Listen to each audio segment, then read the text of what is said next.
So, here's a question for you.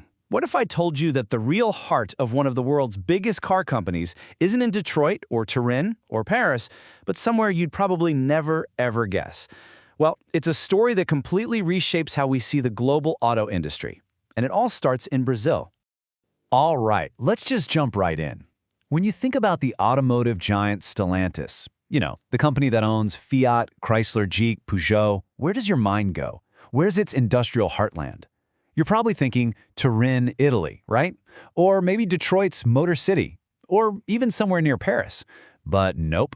The real answer, the true center of the empire, is a city called Betim in Brazil.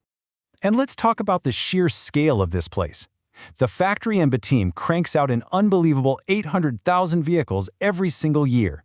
And this isn't all just automated robots either. We're talking about a massive workforce. 16,000 people are employed directly at the plant. There's a whole ecosystem of suppliers that's built up around it. You could say that the city of Betim really owes its modern existence to this one factory.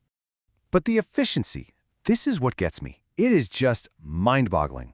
A brand new car rolls off that production line every single minute. Seriously, just take a second to picture that. The speed is almost impossible to comprehend. So this all leads us to the big question, right? How on earth did this happen? How did a mid-sized city in Brazil quietly become the most important piece of a massive global automotive puzzle?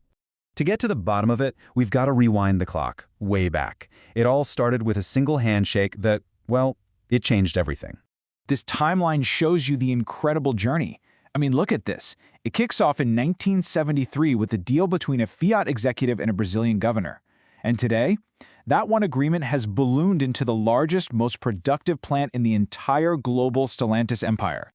Now, to really get why this deal happened, you have to understand the context. This was Brazil during a military dictatorship. The country was, frankly, desperate for economic growth, and they were willing to do it at almost any cost. And that unique political moment created this huge opportunity for Fiat, thousands of miles away from its home in Italy. But that one factory, that was just the beginning. It became the bedrock, the foundation for what would eventually become a global force, built up through this really fascinating series of mergers and acquisitions. And what's so interesting here is that Fiat didn't just set up shop in Brazil, it became part of Brazil. It really adapted. It managed to survive multiple national economic crises, and it became so woven into the very fabric of the country that a lot of people started saying it was more Brazilian than Italian. So here's a quick look at how that whole journey played out. First, Fiat Automobiles is born in Brazil. It immediately proves how resilient it is by weathering all those economic storms. And that strength, that foundation, is what allowed the parent Fiat Group to eventually acquire Chrysler. Then, it merges with France's PSA Group, which includes Peugeot. And finally, in 2021, all of these huge pieces snap together to form the global giant we know today, Stellantis. And make no mistake, Stellantis is an absolute behemoth. We're talking about the world's fourth largest automaker by volume, with a portfolio of just iconic brands: Fiat, Chrysler, Jeep, Dodge, Ram, Peugeot. The list goes on.